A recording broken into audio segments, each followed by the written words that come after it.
All right, obviously selling the fakes is really important. Okay, receivers have to, on the first 2 steps, actually the first 3 steps, have to sell a run block before they get going. Okay, because if you all of a sudden, we played Clovis West in 2003 or 2006, I can't remember, one of the years that we played them in the regular season and lost to them and then beat them in the championship. One of the reasons is they were keying the release of our receivers. So all that faking we were doing in the backfield, all our line stepping and getting off and all that kind of good stuff was irrelevant because our receivers were just sprinting their routes. So from that game forward, we are always teaching our tight ends and our wing that when you release to your route, your first 3 steps need to look like a particular block in our offense. So if they're keying you in your release, they're going to still bite on the fake. All right? Quarterbacks take pride in the fakes. Receivers must sell second-level blocks for the first 3 steps, like I just said. Quarterback must never force the play. So our quarterback knows we're only going to throw the ball a handful of times. So when he sees a receiver, even if he's semi-covered, he's going to want to throw it unless you tell him, hey, I'm shutting down the passing game if you force a bad pass. All right? Come back to live another play. Okay? When the ball is thrown poorly, our receivers got to go play defense. It's really rare. I mean, you're going to see guys that are so open, it's ridiculous. So we got to make sure that we understand, though, if there is a bad throw or maybe our quarterback gets hit right when he throws it, that receiver's got to go play defense. That's what probably keeps us to 1 or 2 interceptions a year, and kind of a 20-to-2 ratio of touchdowns to interceptions. If the ball is thrown in the air, it's our ball. Ignore the other 21. I'm going to go get that ball. After the ball is caught, just like our running backs, you've got to break 1 tackle. And you're going to see a lot of that goes for a touchdown. In the flat and deep routes, 1 tackle, and you're usually going to score. All blockers need to know exactly where the quarterback is, all right? I know that sounds ridiculous, but your butt has to be pointed at the quarterback the entire time. And again, when you don't practice pass blocking a whole bunch, they don't really totally get that concept. So when we're doing 10 trap pass, our butt's straight back. We're doing 16 power pass, our butt is weaving to the right. Okay, when we do sprint pass, we're hooking, and our butt is hooking to the right or to the left really fast. So your butt is always pointing at the quarterback. Play action. The O-line must sell run for first 2 steps. So we do a blocking progression, darn near all year. And the first 2 steps of our blocking progression is what you have to do when we're doing play action pass. You can't just do this. That's crazy.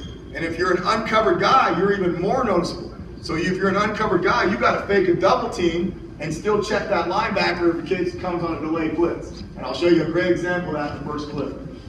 All right, so the base play, the first play we put in is 10 trap pass. You notice the squiggly little line. Those lines represent the first 3 steps that you're going to fake a block before you run your route. So this wing is going to fake a reach on that alley defender like he does in Rocket and sometimes Trojan for the first 3 steps, and then he's going to fade to the bottom of the numbers. Our tight end is going to fake a backer block just like he did in the last session on inside run. And then he's going to run a go route right down the middle of the field. Our tight end is going to do a 7-away block, which he does all the time, which means he's going to block the alley. And then he's going to run a corner route. Our O-line, the rules. Our tackle has on to left. Our center has on to right. Our guard unconditionally pulls 3 to 4 yards of depth, checks the edge, and comes back inside and picks up a delayed linebacker blitz, which again, you're going to see a great example. Our left guard has on to right. Our left tackle has on to left. Our fullback is kicking out the DM just like power. Our tailback is doing exactly what he does on power. He's going to fill anything between the center and the tight end. And then again, our quarterback is going to ride the tailback and take either a 1 or a 3-step drop. I don't like them to hitch. And they don't have to because these routes are not as deep as a team that lines out with receivers right here that run a full-speed fade right off the bat. You don't need to hitch. All right? The throws end up being about 20, 25 yards deep on the completion, but end up being, 50, 60, 70-yard touchdowns. Because we are coming from a tight formation and we're faking blocks for the first 3 steps. So if you got a quarterback that has a weak arm, you're in good shape. He really just has to sell fakes and play catch. When these guys are open, as much as you're going to see in the film, we tell our quarterback throw a level 1 throw. That means throw a rope. Don't take any chance in that ball. You don't have to lead people because guys aren't being covered. The only reason you really have to lead people and throw level 2 and level 3 throws is to throw over the DB or linebacker's head. There's no DB or linebacker to be seen in most of these plays. There is obviously some, and we'll throw a little bit more of a level 2, but I'd say 50% of these are just play, break, and catch. The guy's wide open to score a touchdown.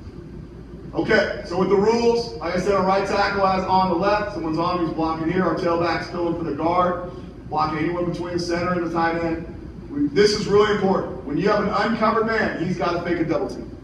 your kid will naturally just do this if you don't tell him to do that. He has to fake a double team and then watch for that linebacker to do a late blitz. All right? Our guard is going left, our fullback is going right.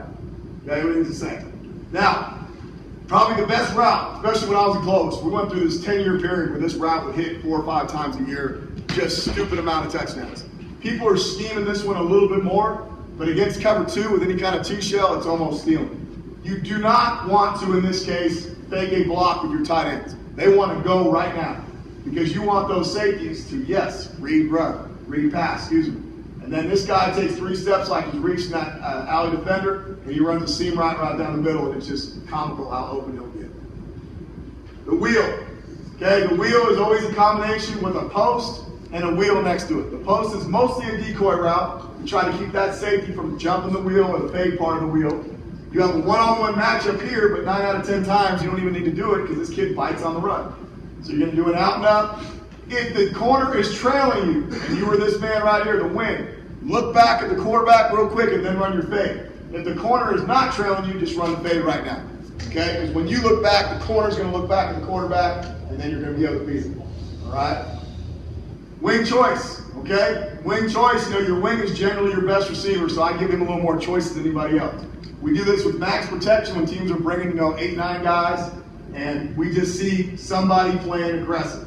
So he can run a fade or a comeback off the fade. He can throw a go or a post off the go.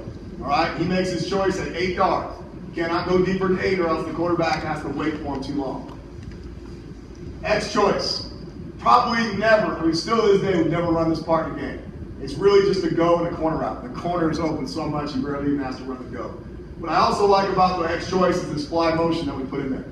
And this is good for 5 or 6 touchdowns a year right here.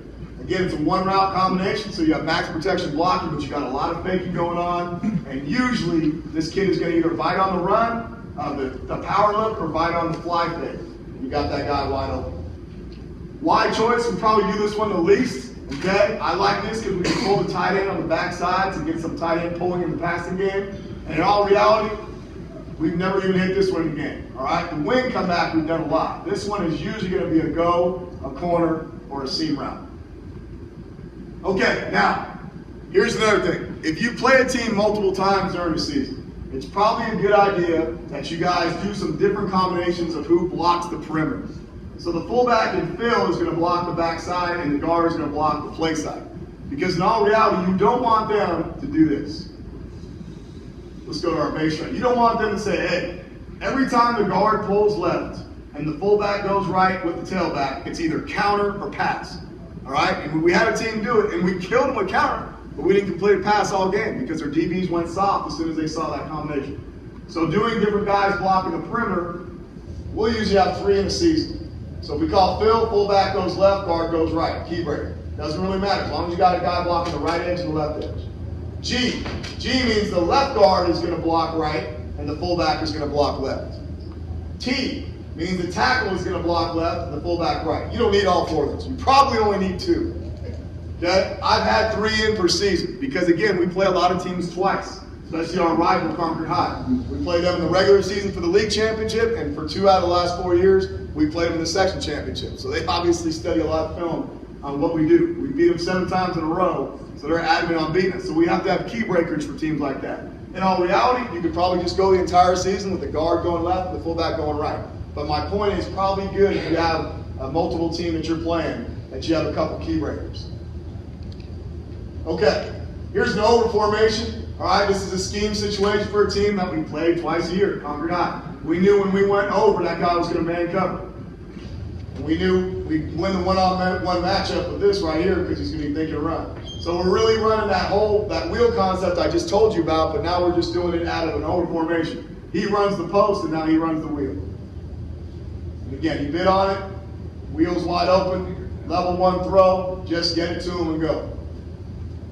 We'll go backside because I want to show you the block. Don't spike the ball, it's stupid. All right, so if you see what's going on, got an extra blocker with this tight end over here. Everybody's firing out. He should not have stood up so quickly. I'd like him to be more aggressive, but this is the guy that's key. Watch the right guard. So the right guard is protecting the left edge. As soon as he sees that no one's coming off the edge, he checks back inside. and he picks up that blitzing backer. Look at all their butts, all pointing towards the quarterback. Pretty good job. And you can see, if teams are going to delay blitz on you, you got to have contingency factors, and there it is. Perfect job by the left guard.